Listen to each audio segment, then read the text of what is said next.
Okay, let's get going. We'll open the meeting here at 10:02 a.m. on the 23rd of August. As soon as we have everyone's attention.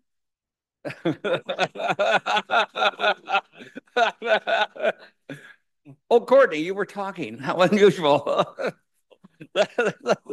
Let's start with introductions. We'll go counterclockwise, starting with Tyson.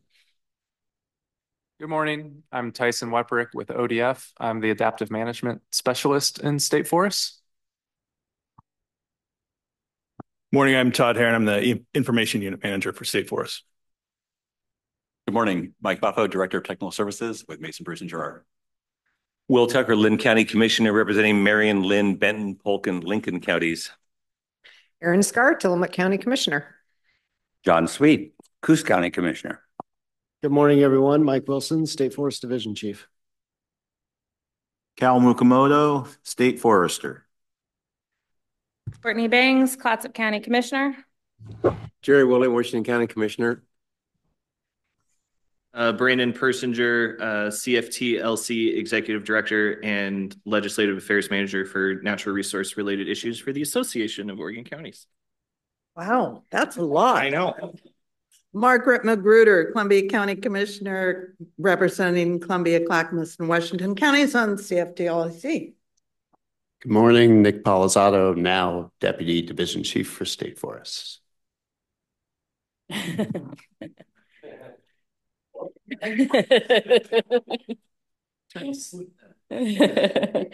morning, Kate Skinner, Interim Deputy State Forester. Morning, Robbie Lefebvre, Assistant Area Director for Northwest Oregon. Good morning, Justin Buttress, Policy Analyst for the State Forest Division. Good morning, Crystal Bader, Executive Support.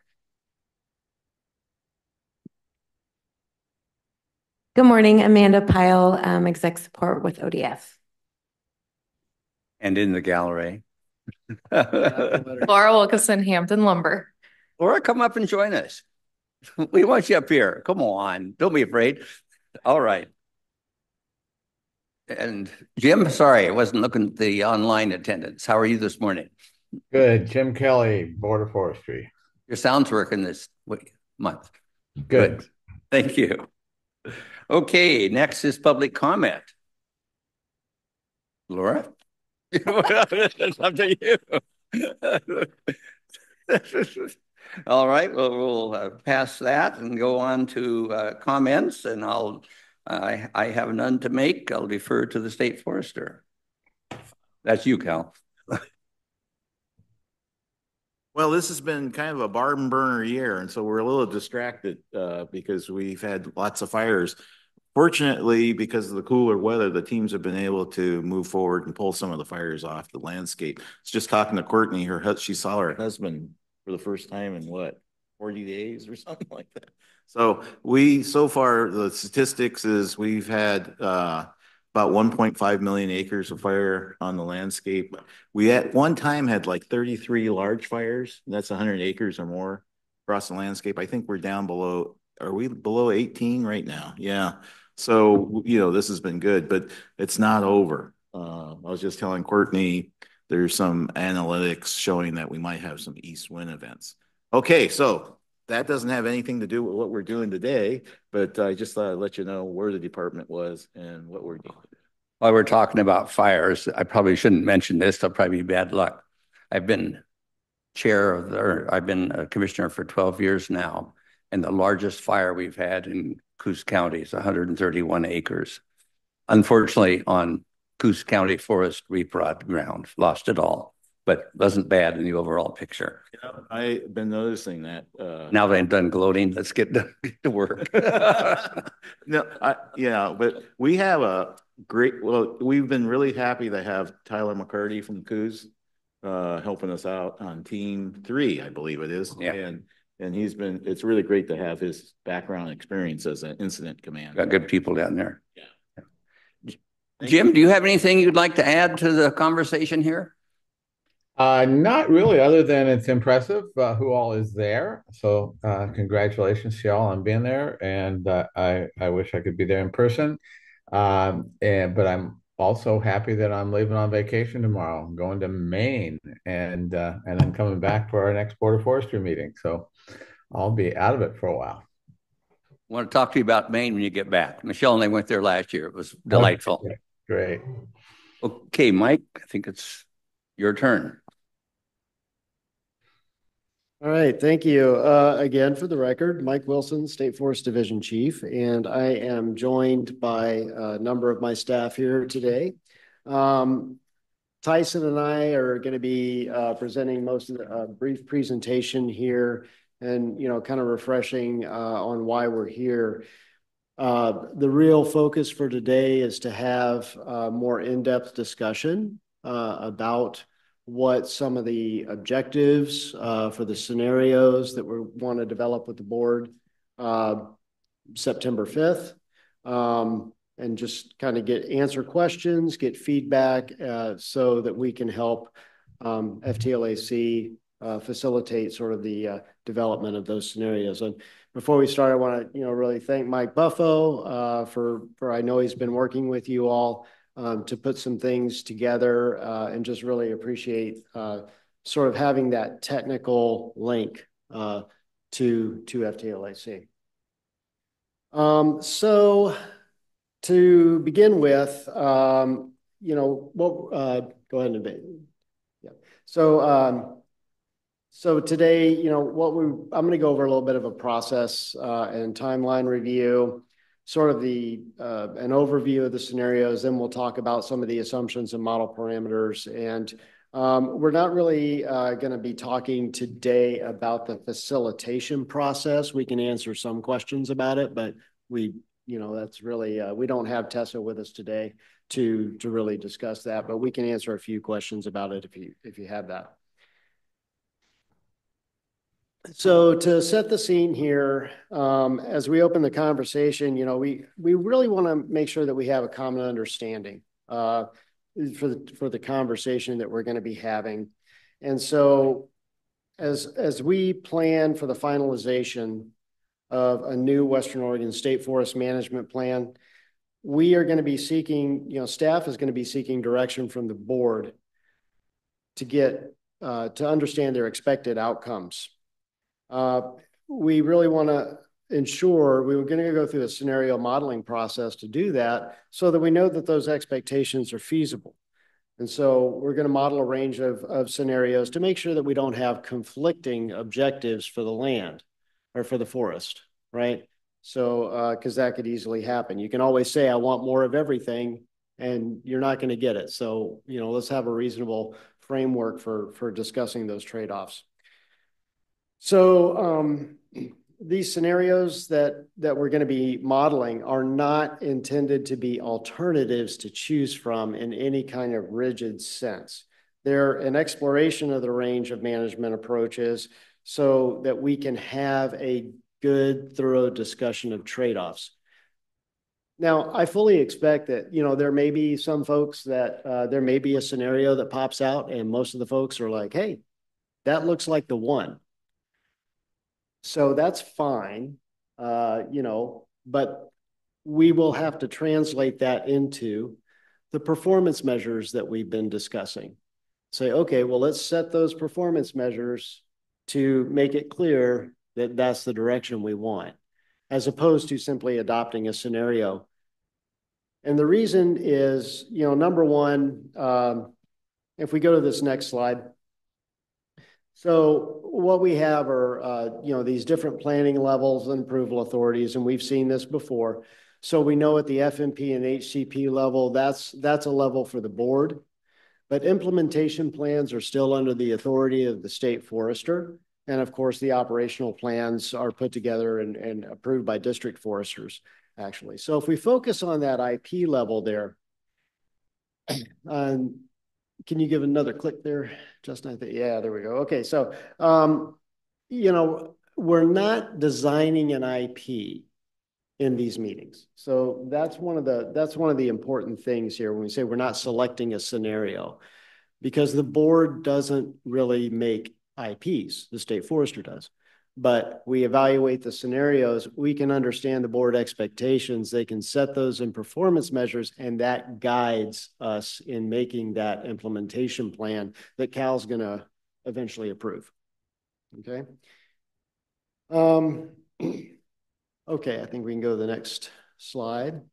And so, you know, if we go back to our June conversation, we discussed some performance measures that we can use to communicate those expectations. And we started to, you know, get into some of the component metrics as well. And there's a clear desire to discuss those more. And I want to emphasize up front, you know, there were some examples given of how metrics might function. And that is completely open. It is completely on the table for us for the board really to decide what's important, and how they might want to set whether they are targets, thresholds, ranges, or simply trends for any of those particular things. Or maybe some of them they want to leave unaddressed and not even set any kind of parameter around them at all. But there was obviously a real desire by a lot of folks to get into those component metrics. And that would be a very, very long discussion. So what we really want to do with that, we are working with board members individually to understand their feedback on those component metrics. And we've engaged Mike Buffo to work with you all to get feedback on those component metrics. So originally we were planning to have a meeting during what would have been a really bad time, actually, with the state on fire, to have the board approve the performance measure, sort of this stepwise process. But we don't really there's a lot of work to do there, I think, still. And so we don't really have to have them approve them before we can go ahead and start building out some scenarios for modeling. Because I want to make it really clear that the metrics themselves are not necessarily the dials and levers that we want to use to control the model. What we really want to talk about are the larger objectives and piece those together into modeling scenarios. So we still have time to work on the detail of all the component metrics. So I think there is a little bit of a update or reminder on the performance measures and what's included and not. And I'm going to go ahead and turn it over to Tyson to discuss some of that. Can I ask a quick question, Mike, for that? Just a procedural question. Absolutely, yeah. On the first slide, you have the setting the scene and about the new IP.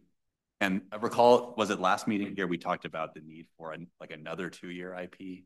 Could you, what's the IP we're in, right, is a 24-25 IP, is that correct? Right, and so we're going to extend the current IP. We are going to have to go through another revision of it, but we are going to do that. This really doesn't have to do with that work.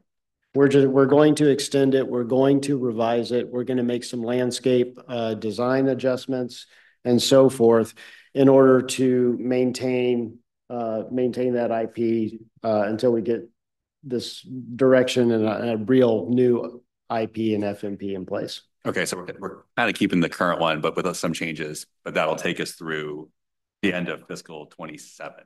And then fiscal 28 will be this new. That's right. We anticipate fiscal year 2028 is when the new FMP, IP, AOP package will roll out. Will there be new modeling for this adjustment on the IP or, you know? No, we are not going with any new modeling for this revision. Yeah.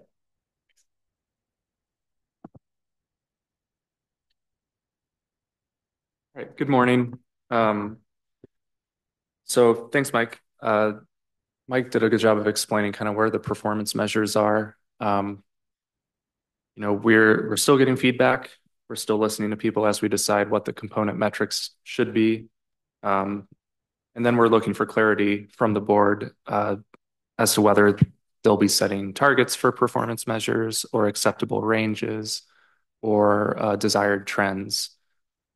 And our vision is that we would model the FMP scenarios, adjust them to feedback for our future implementation plans, and then use the outcomes of the scenarios and implementation plan modeling to have the board set those performance measures and the guidance. And the goal is, from the modeling, we know what we expect to achieve in the implementation plan, and the performance measures would meet that. And you'll just note here, well, on the previous slide, some performance measures won't be outcomes that we report from the FMP scenarios, just based on what's easily modeled. And so the scenarios that we want to discuss with you all and the board in September, we want them to guide the inputs into our forest activity model. And the forest activity model helps us answer this general question of how can management be optimized over time across the landscape and among resource goals. And here under process are some of those key steps in modeling. And Todd is here to answer any technical questions. So first of all, Todd and other people did a lot of work before the last modeling process last December, if you'll remember, adjusting our model inputs and making our data more accurate with the growth and yield models, how we grow those trees into the future based on what we've seen in our inventory in the past. And we can also model different types of silviculture going into the forest activity model. And then we also put constraints or rules. And those are things like the Forest Practices Act or HCP compliance rules about how the landscape is managed. And then we set model goals in these scenarios to reflect what we want to see, what we want the outcomes to be from the scenarios. And so model goals can be a lot of different things. You could set, what sort of forest you want to see in the future, if like the ages you want to see in the forest. You could say, we want to maximize net present value with a particular discount rate. You could say, like, we want to achieve this particular harvest volume over this length of time. And then what the model does is it uses those goals to project outcomes like volumes, revenues, forest stands into the future, and other outcomes like performance measures that can do different resources. Yeah, Courtney? Just a quick point of clarification then. So what you're saying is you basically can reverse engineer this modeling process. So you could say, I need a certain harvest level for a certain number of years, and you can reverse engineer, and what will come out is the process of how to get there. Is that correct? I think that's correct. I'll let Todd interject. I think that's kind of it in a nutshell. Excuse me. We can essentially guide the model towards desired outcomes, and then in doing so, we have to relax other goals, right?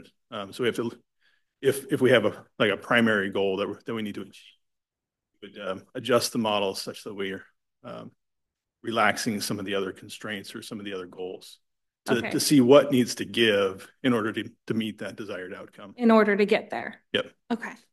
Thank you.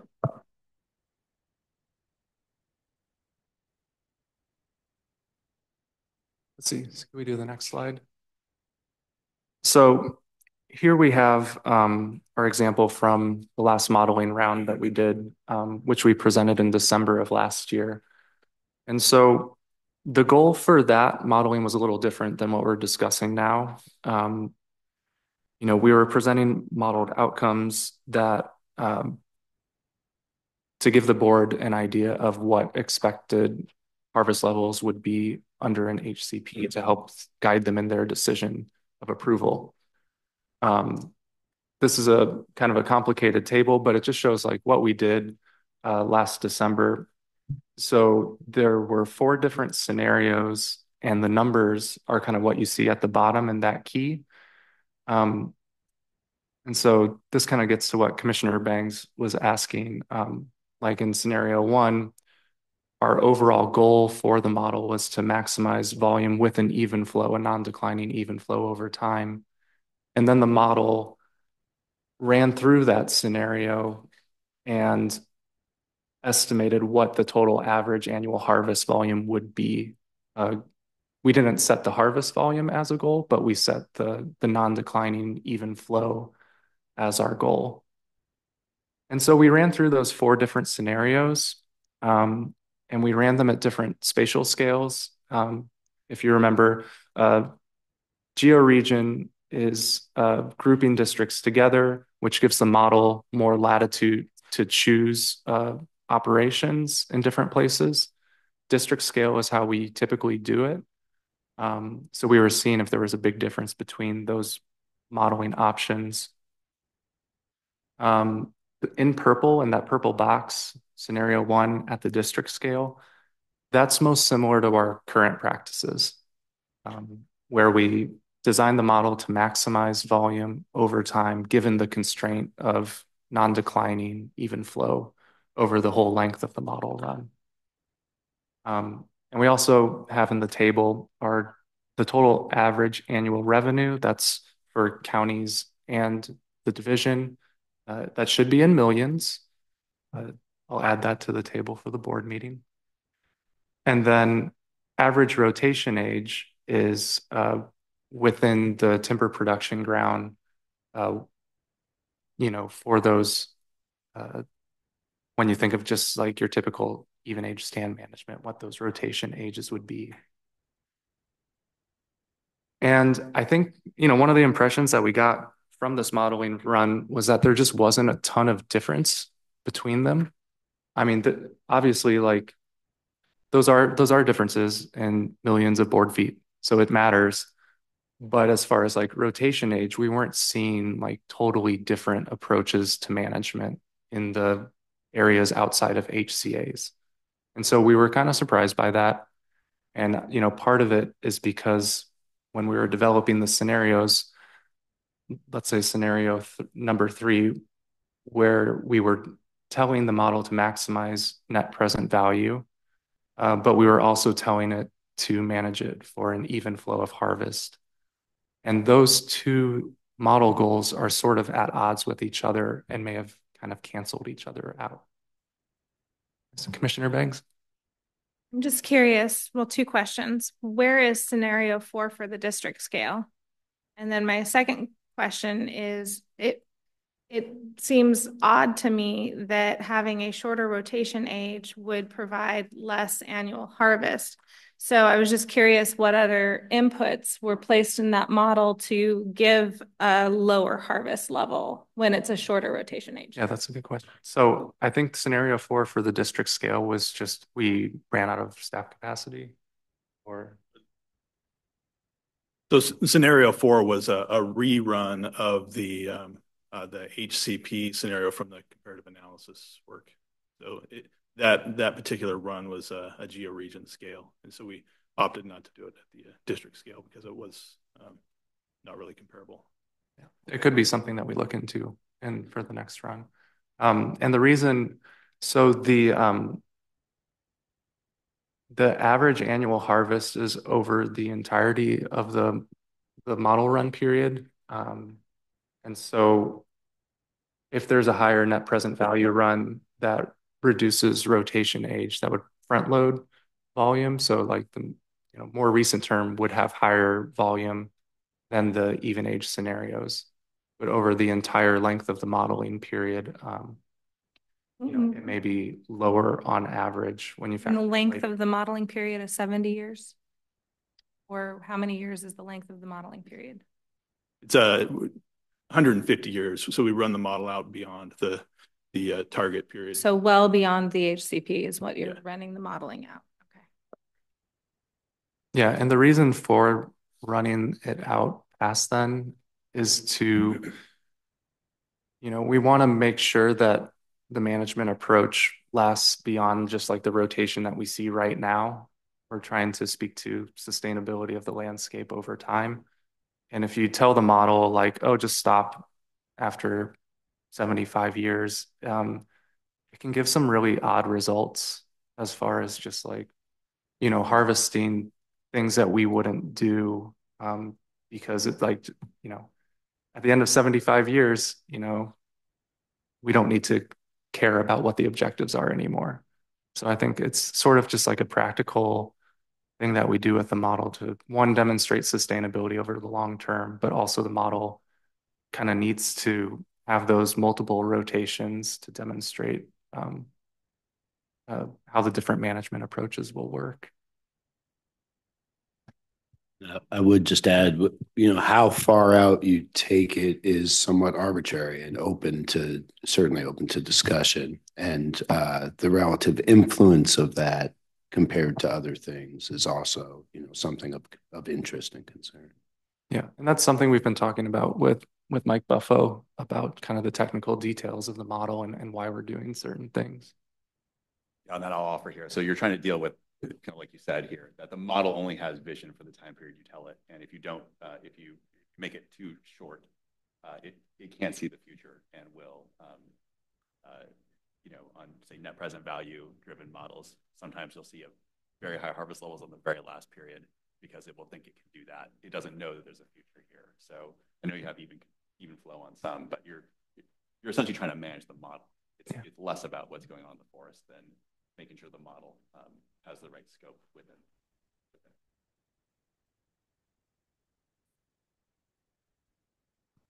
So I think,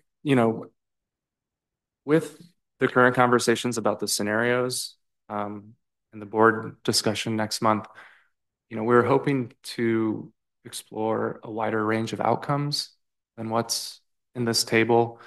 Certain board members have certain strategies for managing the forest that they don't see in these outcomes, and we want to give everyone the possibility to explore the range of outcomes, even if they are things that are way different than what we've done.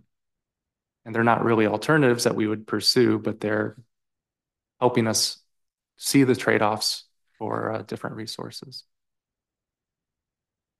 Nice, and I had a question. We're always concerned about revenues at the county level. And we know there's a lot more to it than that. But over 150 years, there could be a great variation in annual harvest volume and average annual revenue period to period that this doesn't show. Is there any percentage number that one could, I don't know how you do that. It's a lot of time, but it could be you could practically reduce harvest to zero for a year and not really impact, and that's an exaggeration, of course, but not really impact the average over 150 years. So that amount of variation is probably pretty important to us. Yeah. And I think, in the departure scenario, I think, Todd can pull that out of the model and say, like, over this 5-year span, this is the maximum and the minimum, or what the variation is. So. Yeah, departure scenarios would be one option. One of the limitations of our model is that, at least especially in this sense, was the even flow constraint. So the model is assuming a steady flow of harvest each year. Yeah. Departure is something that we can manipulate within the model and see what the effect of those outcomes will be. Yeah, can you characterize that departure flow? Is it glide path higher in the earlier years and gliding to a lower amount, or is it characterized by any pattern? I think that's part of the discussion around scenarios, but certainly we can adjust to the goals based on given time periods and say, we could say, well, I see you have a restraint there of maximizing NPV. So it depends on your assumptions on log prices and so on, how that might affect that glide path. So anyway. Correct. Yeah. The prices that we use are static. The models, it's not there's no stochastic components. It's all very consistent in that regard. Is that maybe a good point there, that you tell the model sort of how to manage the lands over the whole time period, or maybe there's changes due to the HCAs having different management 30 years or so, but you essentially tell the model what to do for the whole period, and then it will do an even flow, so it produces the same amount of volume under those scenarios every period. But in practice, we've seen that management on the forest has changed over time. We've seen that prices change, monthly. So this is kind of a long-term representation of what would happen if certain things were implemented for the long run. But, in practice, we've seen differences over time, and we probably should expect there to be differences over time in the future. Yeah, I think that's fair. Yeah, and just to weigh in a little bit on that. And so, right, any of these long-term models, right? And we're just trying to get a feel for what it might look like based on pretty much today's conditions, right? And of course, we know a lot of things are going to happen. We'll have bad markets. We'll have other things come up. We'll have a disturbance. And that's why, what we're doing right now is to get started down the road, and try to achieve certain goals. And it's also why we do the implementation planning process under the forest management plan, is we know that at least every 10 years, we need to take a look and say, are we still on the right track? And this is part of where, and sorry to digress a little bit here, Tyson. This is why it's nice to have a performance measure outcome based evaluation of the trade-offs, because then those can be set. But as we go along, we'll see how we are meeting those targets or not. And then we can make those adjustments, or even adjust the targets and say, well, we're not meeting this one, but it turns out that one is really not achievable. And so we need to adjust our management. And so the iterative implementation planning process is why we remodel every time, and we test the assumptions, and we keep going over it. I guess to follow that, is there room or space to model a scenario higher than 185, say 195 and 205, and then see what trade-offs occur in those scenarios, like with the carbon sequestration and so on and so forth, so that we can actually see, the increased value versus the trade-off, and then compare them. And I only ask that. I mean, we're in some really hot conversations as fellow commissioners right now in regards to the legislative session and funding for all of us in this room. And our conversations are basically built off of a floor of 185. And so if we drop to 172 or 168 or anything lower than that, it changes the outcome of our conversations, and it changes the choices that we would make in those conversations. And so what I'm curious to see is if there's a space to reach higher to alleviate some pressure that is occurring currently. And I don't know, is that possible? Is there a willingness for it? And I would really love to see it if it is, because I know for 30 years we have a little bit of flexibility in this HCP. And so how can we maximize that flexibility until those HCAs are closed? That's a great question. And so the answer to the basic question there is yes. We can test those things. And I'm just going to say, I think that it would be very good for us to test some of those things and see what the outcomes are, right? I mean, especially because, historically, even flow has always been, and you see it woven into 3 of these different scenarios right here, right? And there's sort of I think, an expectation underlying expectation of public land managers having kind of a steady state, even flow. And I think we need to question that assumption. I think we need to say, hey, what if we, and this is speaking back to what Cal was talking about, what's the glide down look like? And it doesn't have to be in terms of setting a discount rate with net present value to drive you there, because those decisions are somewhat, well, I don't want to get in the details, but those are different thing than saying, hey, what if we added 10 million, 20 million board feet to that 185 and see where we're at time slice X in the model. And what are our options from there if we do that? And then we don't know what the conditions will be in the future, but we'll have an idea of when we need to pivot. And I see, Jim, you have your hand up? Yeah, thanks, Jim. I didn't notice your hand was up. Go ahead, please.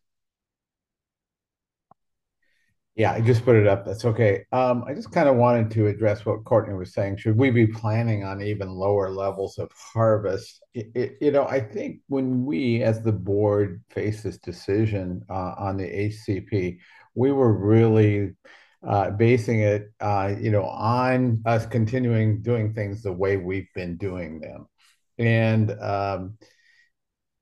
I think this process will be really useful as we learn more. I don't think that, and I can't speak for the whole board, but I doubt that the whole board is going to be, pushing for uh, any result that is going to sort of drive that annual harvest down more than sort of doing things the way we've been doing. On looking at this at the 187.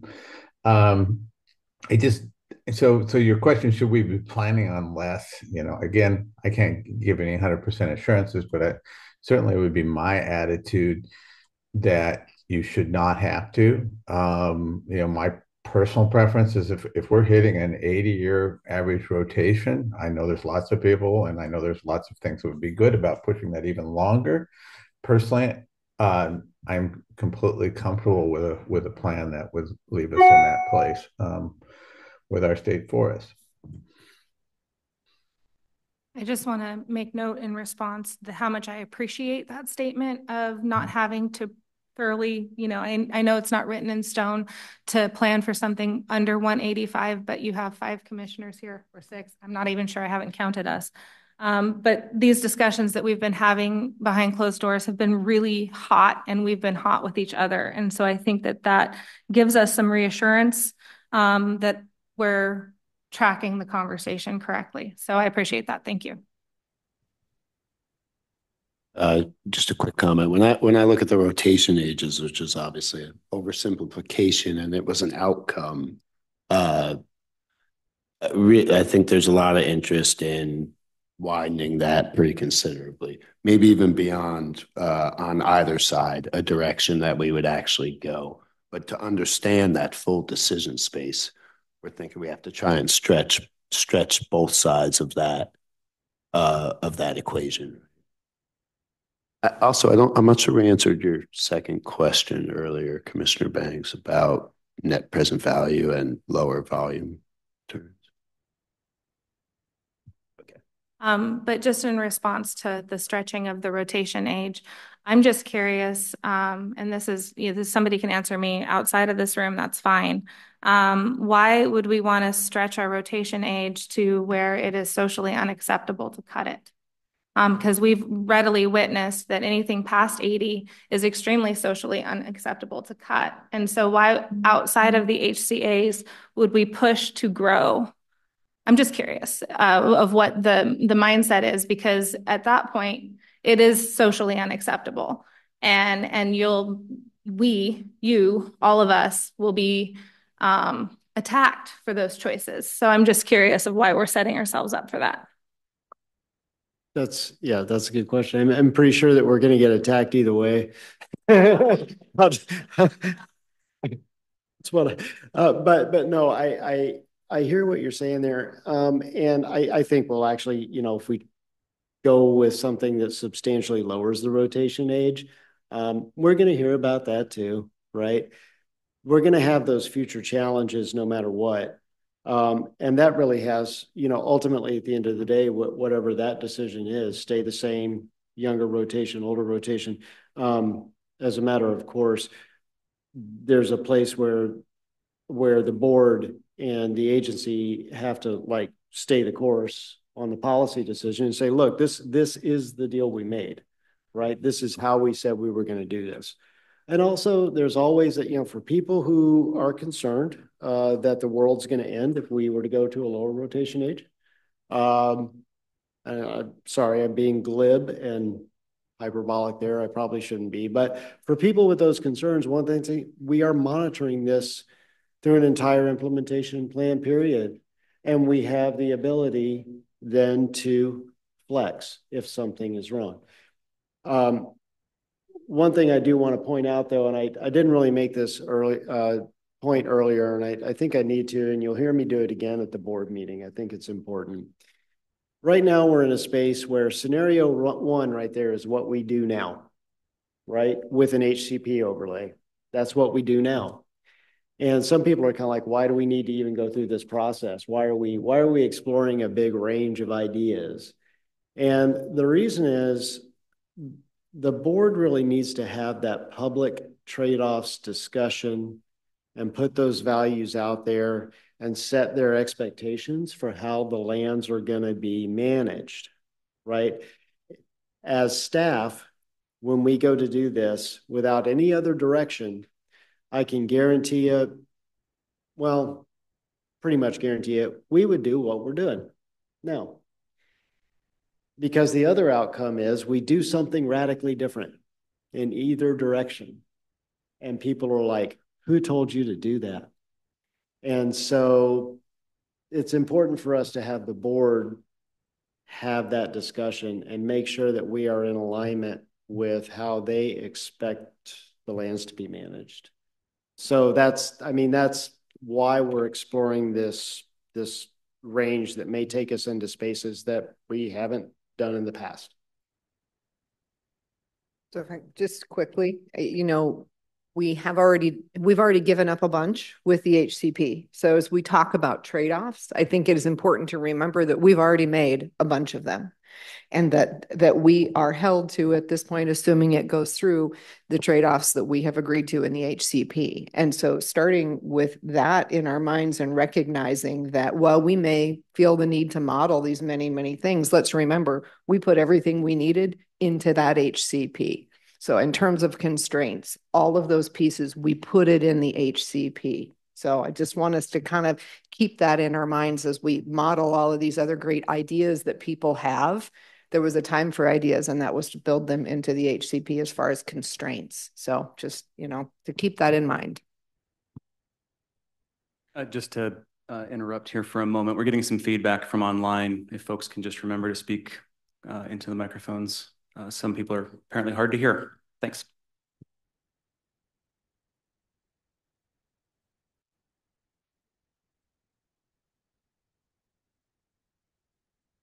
So the reason I asked those questions about the departure scenario, I just was trying to gain some understanding if there was any interest in harvesting more in the near term, because if you're trying to meet NPV, that helps, right, Mike? And so if you harvested more in the near term and less in the far, further out, would that be of an interesting departure? Because it gives you more volume now. I just want to be really careful of not robbing our future selves. So, that would be have to be heavily mapped for us to see what that actually looks like. Because if we are robbing from our future selves, we're just potentially delaying the inevitable, failure of our social services. And so, I am not adverse to the conversation, but I would really like that heavily mapped out if that is a direction the conversation ends up going. Yeah, I think that makes perfect sense, Courtney. Yeah, one thing I would interject into that, and it's really not the topic here for today, but it might inform your thinking on what you want to see, is, and I do not have awareness on how the counties and special districts and so forth are able to bank money and plan for that future. And so I really didn't want to get into a discussion of NPV, but we will. So I mean, basically NPV is time value of money. And if you look at it and you start setting it, you are setting a rate that competes with other investments that you could make, right? And we don't really have that choice as the department, right? In terms of where money goes in our cash account, we don't even get to keep the interest. Okay, great. But for you all, it may be a different story. And it may be kind of like, yeah, we would actually like to have the extra cash upfront to be able to invest, to then fund services in the future. And so it really is, you're in a bond market right here with trees, right? And with climate change and all the other things, it's an increasingly risky bond market, if you will, which, you know, is a little counterintuitive. But so there is a thing there. You can think about how you want to transition your portfolio over time, and maybe there's a benefit there. So thank you, Mike. I think that's an interesting way to look at it. I think one of the keys to that is good modeling and solid transparency from the department, because if we don't know that that's what you're doing, and we don't know when it's going to begin to decline, and we can't actually plan for how much we need to save if we don't understand the exactness of what you're doing right now, which is one of the challenges we have always faced, is that we don't know from year to year. The models we get from year to year, the revenue projections we get from year to year are vastly flexible and often inaccurate. So that's where the challenge comes with, if we're going to talk about departure and we're going to think about banking for the future, boy, we better have a plan that has some real clarity and reality that underlies it. Because if we plan based on what you say is going to happen and what happens is vastly different, we have truly robbed Peter to pay Paul, but now we can't even pay Paul. So there's just a lot of clarity that has to happen that currently is not in play. I also would add detail. Yeah. You know, because I'm looking at that right now, and we're looking at what, 440, 450 stumpage assumption in there. And so those sort of things need to be examined too. So. Yeah, because we would really have to have accuracy and detail so that we knew that we needed to be saving X amount, because it's not going to be there in the future. Because government needs don't reduce, government needs increase. You know, when you're talking about social services and you're talking about public safety and you're talking about the things that we fund in our areas with these dollars. And so for us to be able to say to the public, I know that you're seeing an increasing crime rate, but I'm telling you that no, I'm not going to put another officer on the road because I'm putting this money in the bank. I better be able to explain very clearly that I'm putting it in the bank because you have X number of officers today, and I'm going to make sure you have that many into the future because I know this revenue is going to decline. So we need that full story. Yeah. And some of those are, you know, like revenue assumptions. They're based on log market assumptions, and then also log quality, and those will change from district to district, and they will also change from year to year. So anyway.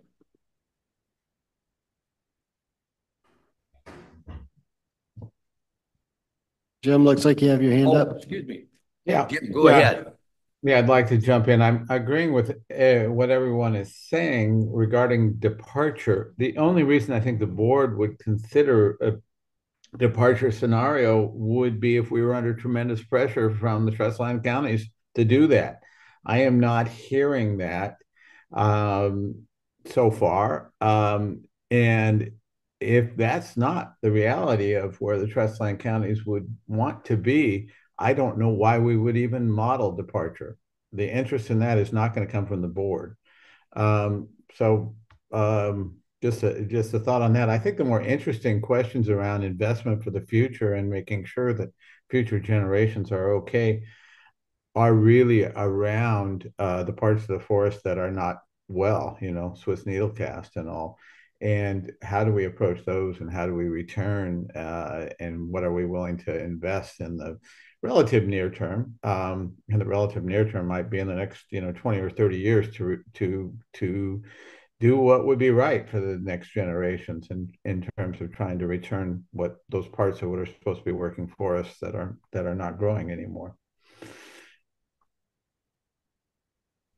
I just wanted to Courtney, go ahead. Thank you for that, Chair Kelly. I appreciate your thought process on that. I think circling back to the scenarios and the modeling, I know what I hope to see. I hope to see a scenario 4 on the district scale, and then I hope to see 195 and 205 modeled in that reverse engineering method that we've discussed. so that the board can fully discuss what trade-offs those equate to, so that they have a full picture of what it all, what decision is there going to be made. Because if we get to 205 and the trade-offs are minimal, I would celebrate that personally, because that would resolve a lot of conversations that are happening in different rooms. And maybe I get to save a school district. So I'm just very interested in providing the board a full plate to discuss and not a partial plate. So scenario 4, 195, 205, what does that look like? And I mean, along with everything else that the board has to discuss, but Mike looks like Commissioner Sweet, can I a follow-up question on that, if that's okay? I think that so there's been a number of scenarios proposed here. The 185, 195, 205. Nick, you talked about this wide range of rotations. There's departure, there's even flow, but ultimately there'll be some model results. And I know you have a slide coming up about trade-offs, but I'm wondering if this slide is an example of what we'll see out of the trade-offs here. Like looking at that, say, geo-regional scale 3 and 4, you have a total harvest difference here of like 2.5 million feet. Then there's a revenue difference of about $0.2 million, and there's a rotation age difference of a year. So there'll be some metrics coming out of this, and really the board will be faced with that decision. Is that right? So the counties may have an opinion, others may have an opinion on what the right thing to do here. But an outcome of this modeling, is that right? Is a set of numbers that will look like this, but with also more information. And so the board would be faced with, well, do we do something like the 179.5 or the 182, knowing that there is this difference in rotation, this difference in revenue, maybe this difference in other metrics? That's kind of the outcome of this process?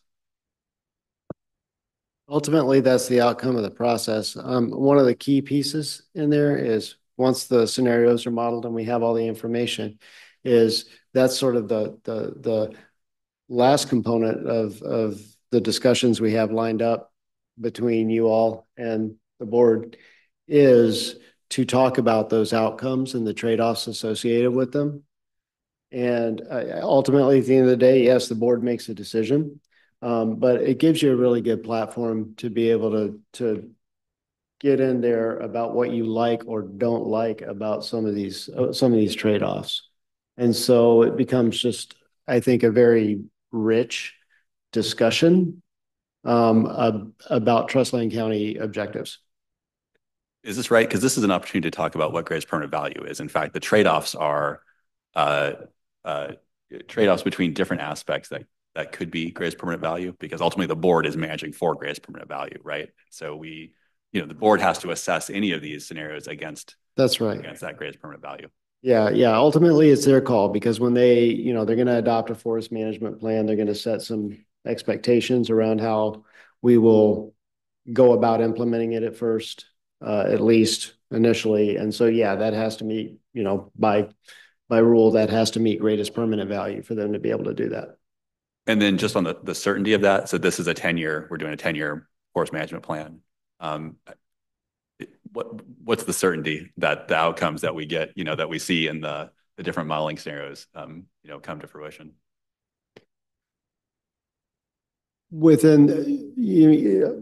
Over the very long term of the plan, or just the first 10 years? No, over the first 10 years. I mean, that's ultimately what this is about, right? We're modeling a very long time here, but right. the forest management plan informs the next 10 years. It informs the implementation plan, which is a 10-year period, which informs AOPs, which are 1 year. So no, I really, one of the things that we've been able to do pretty well, I mean, especially when we're talking about the annual harvest volume objective, it fluctuates year to year, but over an IP period, we've been very good about meeting that target or exceeding that. Well, we meet it. We do actually even dial it back in some ways sometimes, but also looking at that. But yeah, I don't have any great reservations about our ability to meet it for 10 years. The only thing that would get in the way of that for a revenue piece is or a volume piece are significantly changed conditions. If the forest burns down, we have a problem. If the market crashes and stumpage is really, we have a problem. There's these externalities, right, that could always throw this off. But, you know, what we've shown in the past too is that when that happens, we need to regroup. And I think we need to come and have a very public discussion about what we do in those situations.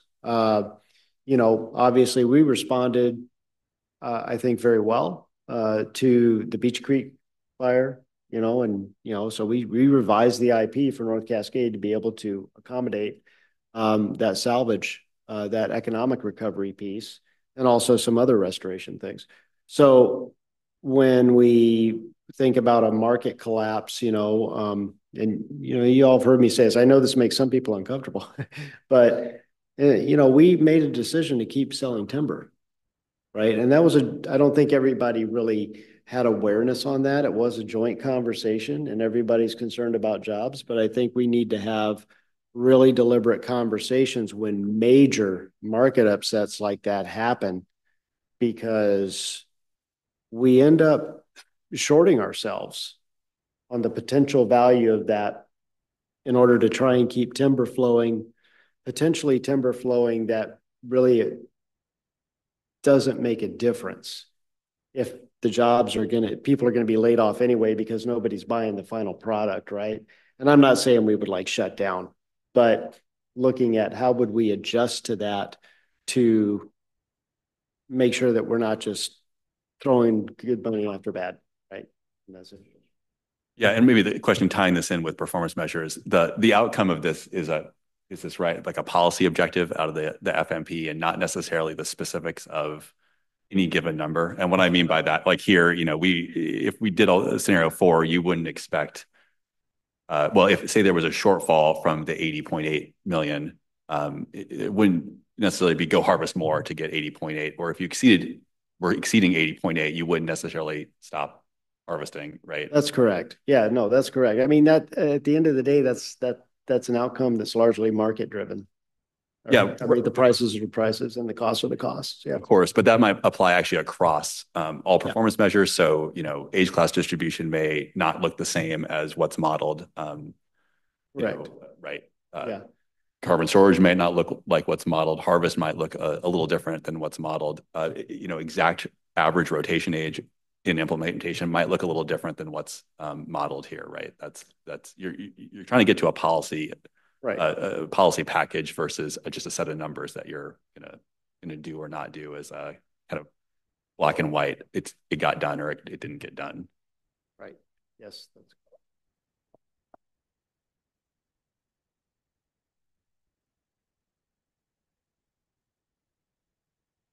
I just have one, like, after listening to that conversation. So part of me, like, I understand, you know, everything that the pair of you are saying in that regard, but you've set performance measures very solidly for biologicals, like very solidly for biologicals. And I am hopeful that you can set an economic performance measure, not of revenue per se, but more of sale. Not of harvest, but more of sale. And so when we're looking at this 185 or whatever number we have up here, I think for security's sake in other discussions, it would be beneficial if we set some sort of sale million board feet performance measure. I know with the conversation that you just had, I mean, we went through the 2007 storm. You guys handled that epically, amazingly. My community appreciated it.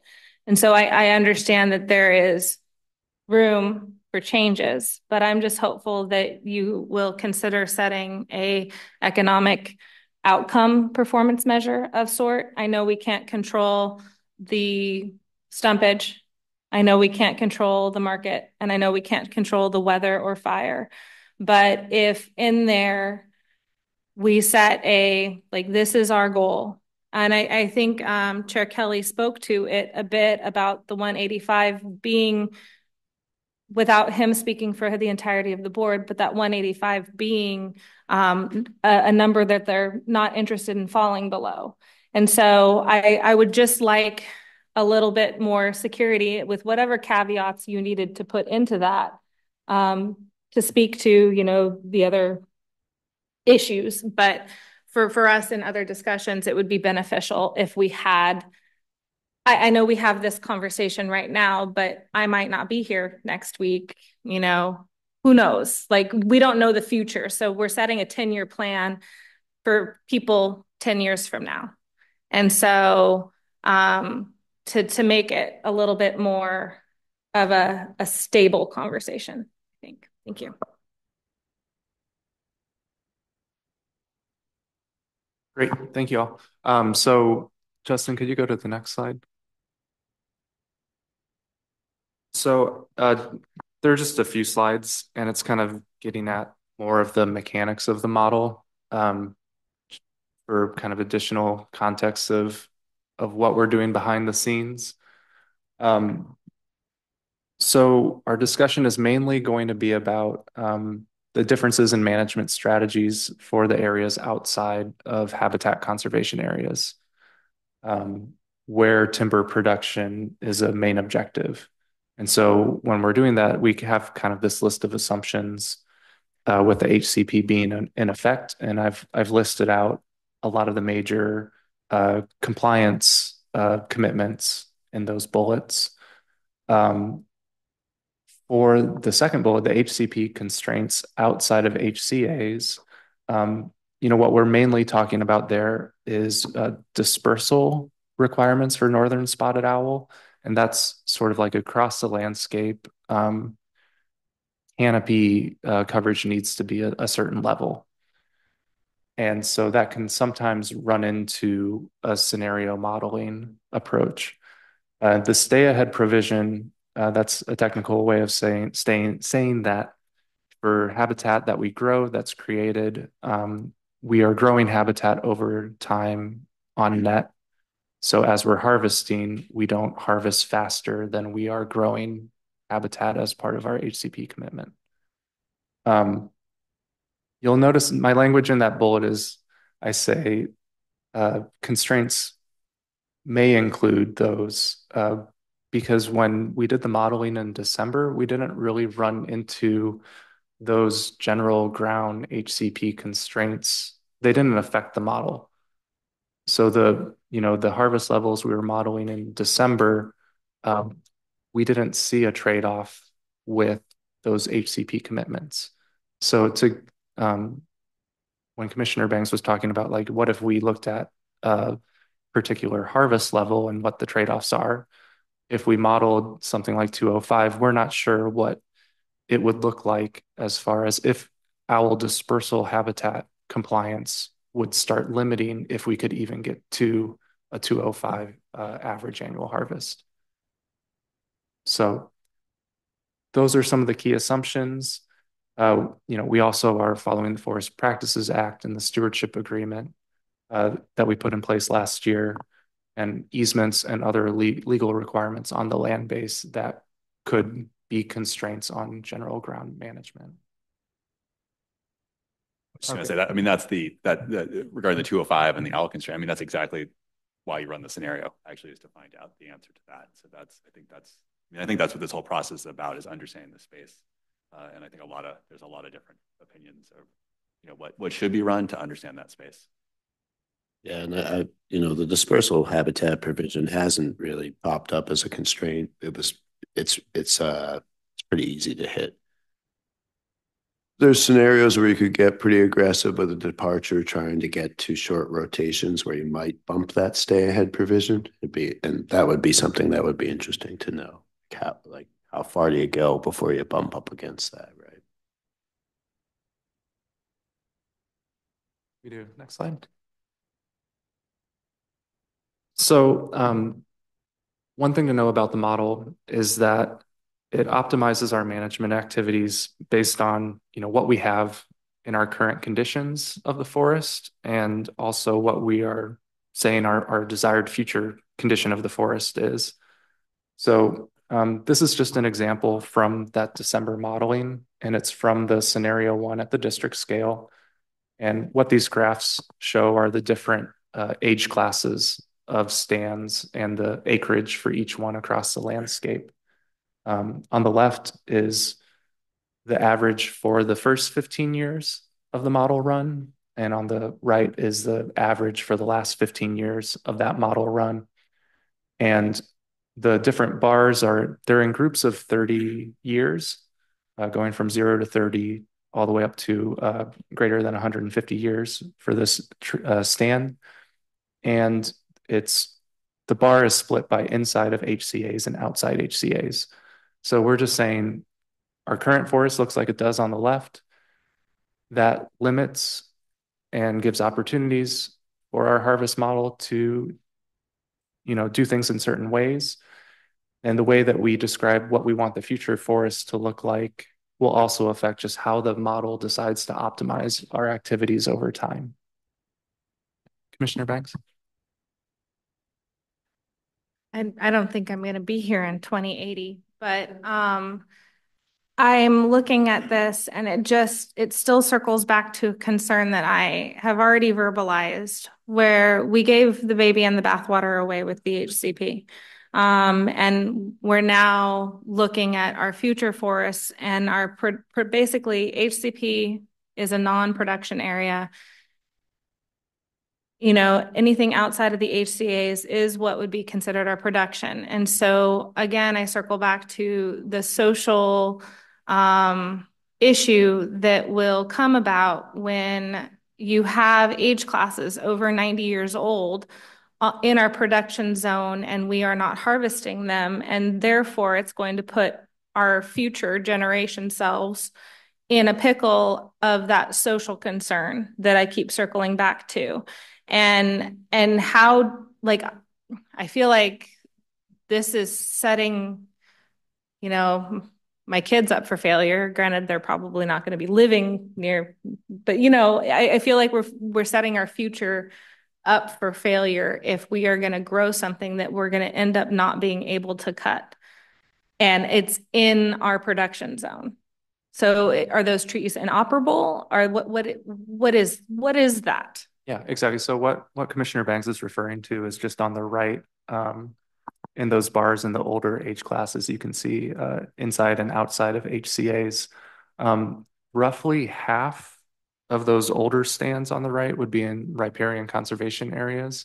So those are things that, would be off limits due to that. They'd be, similar acreage off limits if we were just following like Forest Practices Act with the private forest accord.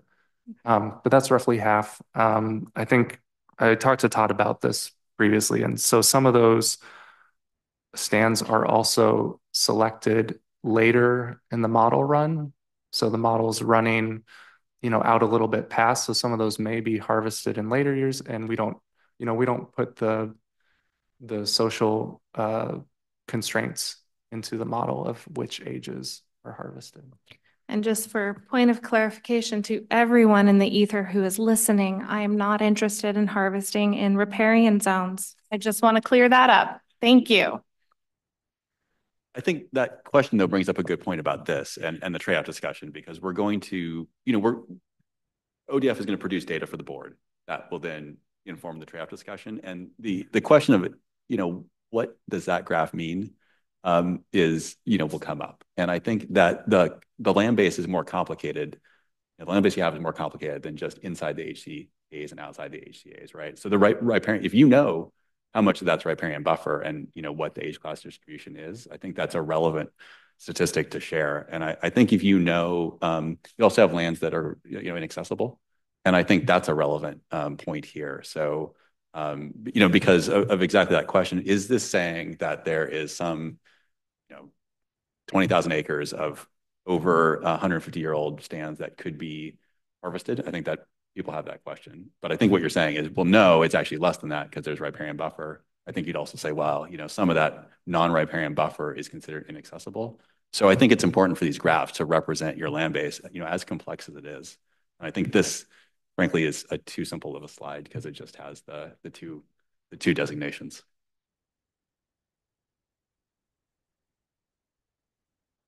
Yeah, thanks for that discussion.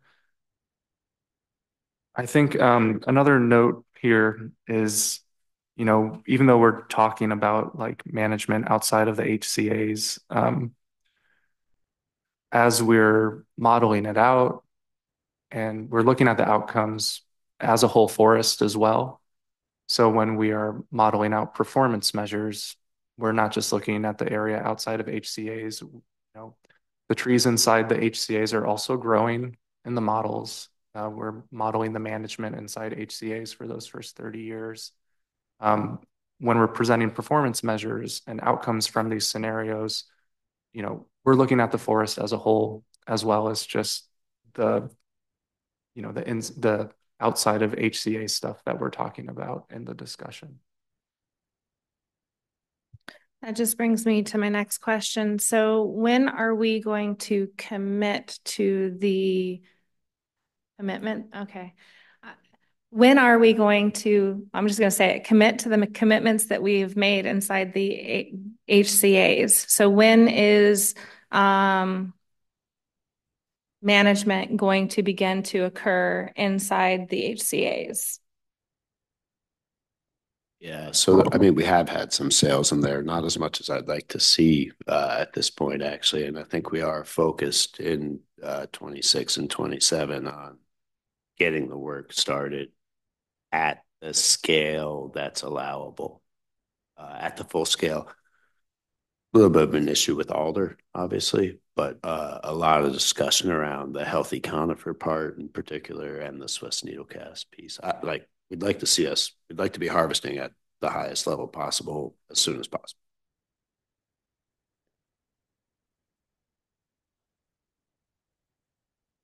Next slide. So this slide, in the staff report for the board, we have a list of these different dials or levers or model parameters that Todd uses to adjust the activity model. This gets a little bit too wonky for the discussion, but it's in the staff report. So I wanted you to just be aware what it is. And it's just, there's a table in the staff report of the different model parameters, and a lot of them, like at the top, are things that we discussed today, like the harvest flow, the amount of harvest and when it happens, the rotation age, net present value. It gets down into other things that Todd can build into the model, like what we want the forest to look like at the end, different silvicultural practices, and that spatial scale for harvest. But I think if we're having more of an outcomes-based discussion, when you all express what those scenarios should be that we should model, these are the things that Todd is going to adjust to do so. So just for transparency of what's going on behind the scenes in the model. And next slide, unless anyone has questions. So this slide was to guide discussion about just like what trade-offs exist as we're doing the modeling. And I think we kind of already had this discussion. One key point is that if you change multiple parameters at the same time, that can put them at odds. So in this example, we have our current practices in the middle. If you are asking the model to go to the right and increase stand rotation age or decrease the discount rate, the outcomes that you get from telling the model to do those things are going to be similar, whether you tell it to do long rotations or whether you tell it to decrease the discount rate. Those outcomes on the right would happen with either of those scenarios. So as we're developing scenarios, we can say like what parameters we want there to be, but I think what we'll see in the discussion is that many of those different goals could be grouped into one scenario that kind of all has the same outcome. And kind of like how we talked about, if you try to add parameters into the model that are at odds. Like if we say stand rotation age increases, but we want the discount rate to increase as well, those are going to be working against each other and you're not going to see a big difference. Yes. I think in the conversation with the board, I don't want us to lose what carbon goes into boards, because I mean, we're sequestering carbon both ways. And so if we are more carbon in the forest, that's less carbon in the boards. If we're less carbon in the forest, there's more carbon in the boards. So I don't want to lose that side of the conversation, because that side of the conversation has an environmental impact, a positive environmental impact. Sequestering carbon in boards has a positive environmental impact. And so I want to make sure that that is also part of the conversation with the board if possible. Okay. Yeah. And this bullet is, it's very short and doesn't get into that, but it could be something I could add. And that was something that was modeled in Todd's modeling in December, was the harvested wood product. Tyson, is it fair to call this slide kind of a diagram? And then, because we don't really know the magnitude of anything here, and that's really going to be an outcome of the model. So because there's just are they levers? No, we've used the term levers before, but on the previous slide, there's the list of things that could be changed, and it's really the package of that results in an answer here. So you're showing all things being equal, effective discount rate or rotation age, but first, whether that difference is meaningful, of course, is up for the board to decide, right? And then you'll really put numbers onto it when we get the results. And so this is a little bit abstract as it is, right? Mm-hmm. Yeah.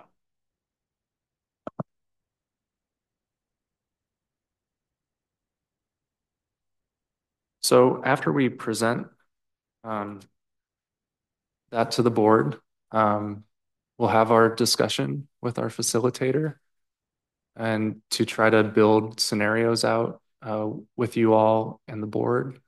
I think, from what we've seen with the facilitator, it seems like we'll be talking about some of these specific outcomes that are really important to you all. And we can try to group outcomes into specific scenarios, or we could try to build the scenarios to test, what would happen if you change like one particular outcome and leave everything else the same, changing only one variable at a time. And at the end of that discussion, we, expect to have something like 5 scenarios that will be we'll be figuring out how to model those, get more feedback from the State Forest Advisory Committee to see if we're missing anything in those considerations. And then having the board give us a final approval on which scenarios to run. We run them over the winter and come back with those numbers for the outcomes. Yeah, anything I'm missing there? I guess there is one more slide with the next steps. Yeah, before I talk about, next steps, I do want a couple of things. So we've had a great interactive discussion today, and I think that's really great. It's been very valuable. At the board meeting, we're going to try and just get through this presentation within half an hour so that we can leave 2.5 hours for the facilitated discussion.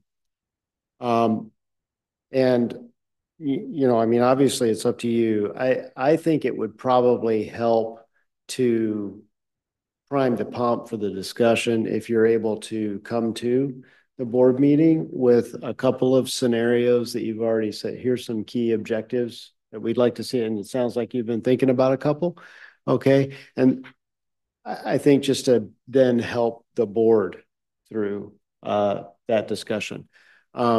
Because, you've been having conversations with Mike, and I think that's great. So you've already kind of got some awareness on this, where we have more, I have check-ins with board members, but we have less opportunity to do that. So I think it'll help center the board a little bit to add on to something that's already there. I just want to make note. This is my first week of school and I'm a teacher full time. So I'm just hoping that somebody can carry forward and is Mike Buffo allowed to speak at this? Okay, so you're not allowed to speak at this? He is allowed to speak? Well, I mean, I think this is really a time for the commissioners and the board. Okay, I'm just hopeful that somebody can carry forward the 3 requests of the 195, the 205, but also scenario 4 for district scale. And if I'm unable to carry that forward and describe why, thank you. To honor Mike's suggestion that we have some questions, ideas prepared ahead of the board meeting, could I ask you, Brandon and Mike, to formulate what you think would be some pertinent questions, send them out to the rest of us and let us comment and then submit those. Happy to, Mr. Chair. Thank you. Thank you.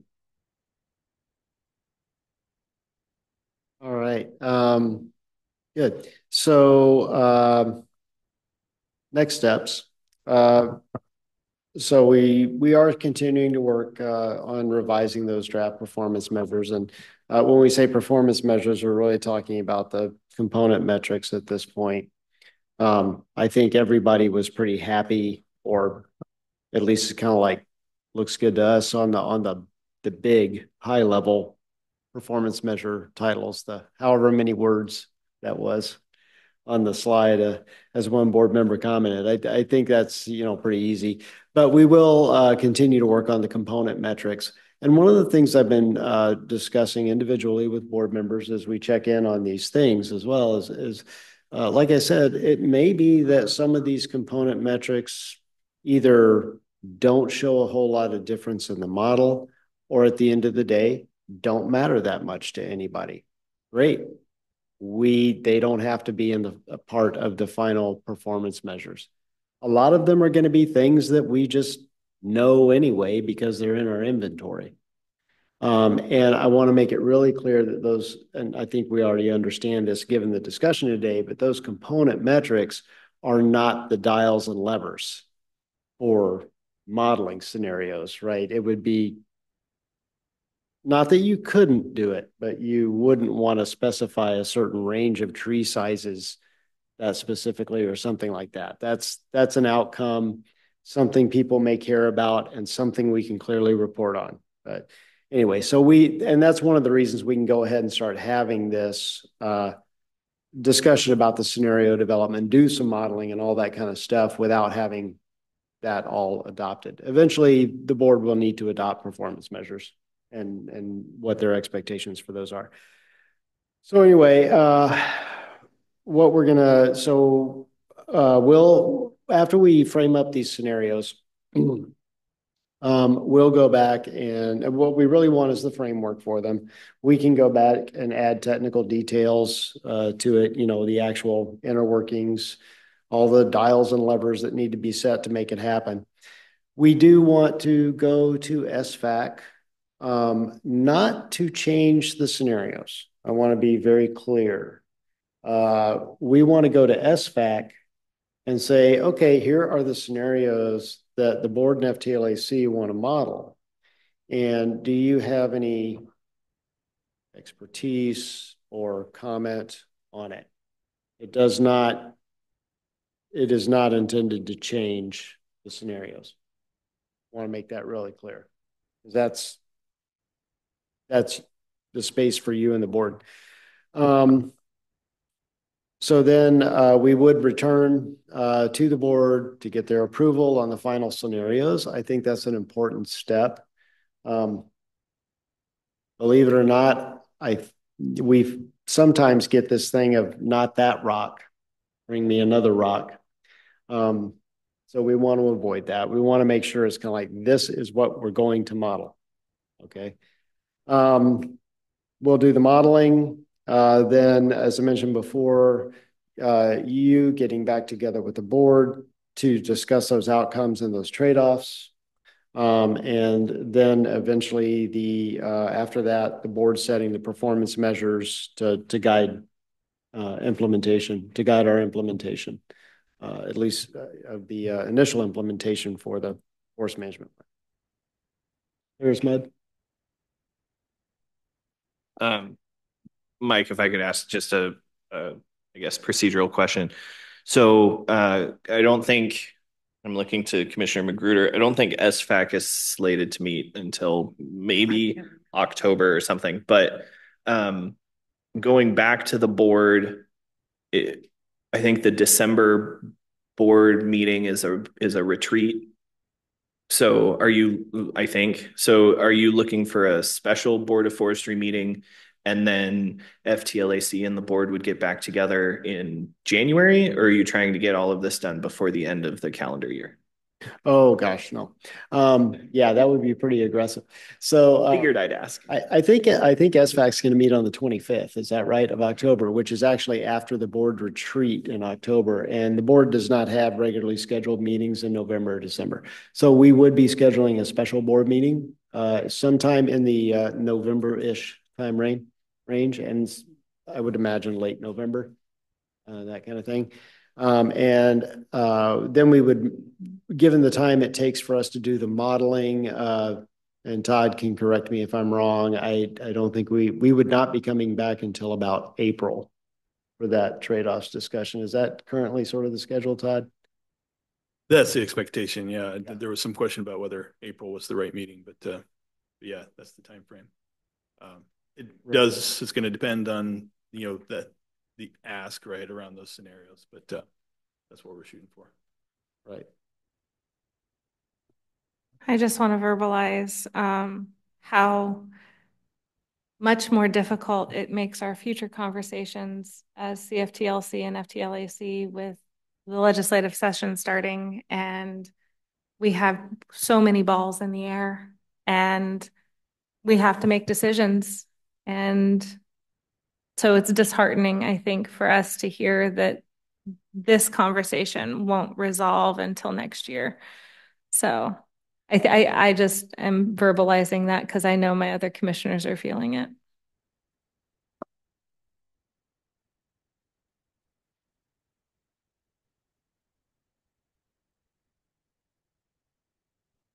Further questions from any of the trust land members?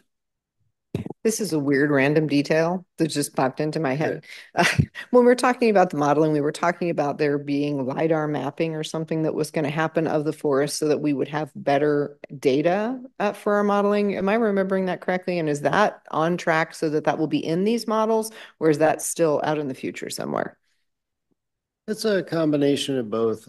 So we've been, for a few years now, we've been, establishing an enhanced forest inventory that is based on LiDAR, but with plot-based measurements and doing that sort of calibration work there to get our basic forest metrics better, really better characterized, and to be able to put statistical confidence around them, which we haven't had with our stand level inventory. So the model still uses a stand inventory at the end of the day. And a lot of that, the historic information is still in there, but what we've really been doing with the enhanced forest inventory to date, it doesn't completely replace it, and it won't completely replace it for, I think, some time yet. But we can use that to, we do have enough information to better calibrate what we know about those stands. So we may see some change in the model just based on the better inventory information that you have, or do you think it's not that significant? It's not going to happen in the time frame for this modeling. We will see it over time, and eventually, I think our entire forest inventory construct will roll over, but it will take it'll take some time to transition forward. Okay, so we won't see it in these new models. No, and I'll just ask Todd if he's got anything to add to that, because he knows all of that. Yeah, I think Mike got it right. We're not going to have time to get it into this model per se, but we expect to be able to use that EFI to kind of gauge the the validity, if you will, of the starting inventory. Mike, you may have already addressed this, but at the September 5th Board of Forestry meeting in the afternoon, you'll be discussing the FMP.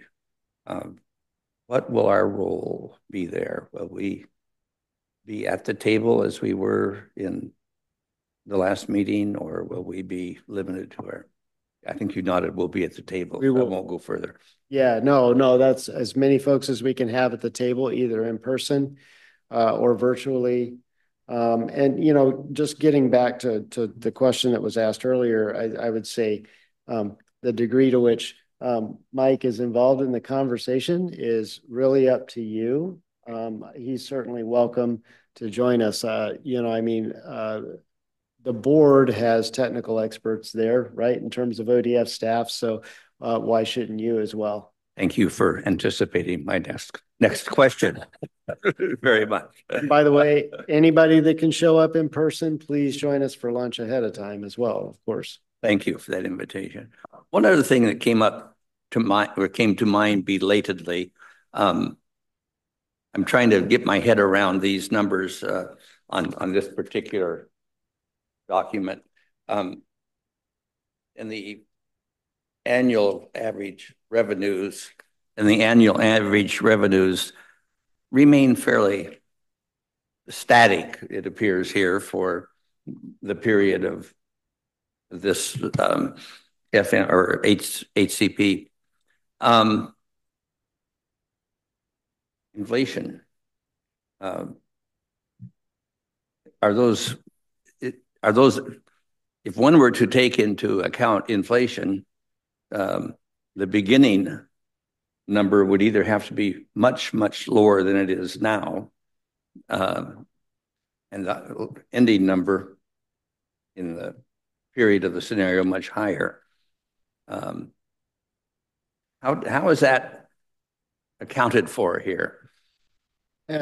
Really, the overall gross assumption is that prices and costs will rise together. We know that's not right. They're not going to be in perfect sync with each other. Unfortunately, it's pretty difficult to predict that. Todd, is there anything to add? That's right. The log prices, we use a 10-year real price average. So say that again, please. For the log prices, they go into the revenue. We use a 10-year average, so the average price of the past 10 years. And that includes an adjustment for inflation. So we're assuming that the past inflation is going to be consistent with future inflation in terms of prices. And to Mike's point, we're just assuming that the same will occur for costs, for better or worse. I think I understand that. I'm not sure I'm confident where what this $83 million average annual revenue will look like 10 years from now. Those are today's dollars. So today's numbers. Okay. So if the price of stumpage goes up, that goes up. Okay. It's at the same time, the price to harvest and manage and build roads goes up. So the net of it is the same.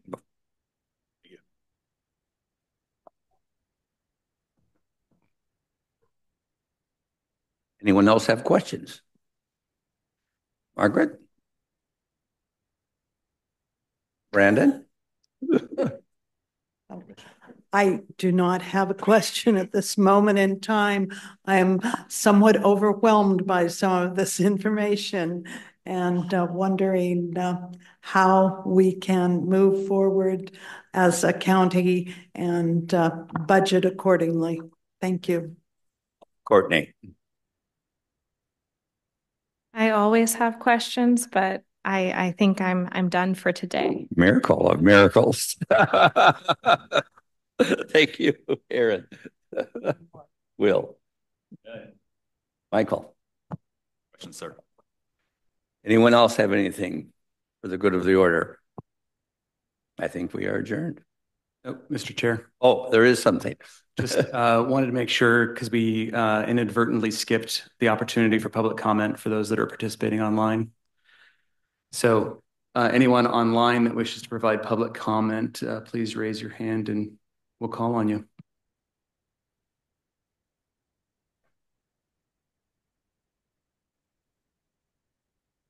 As I said before, we're adjourned. Thank you.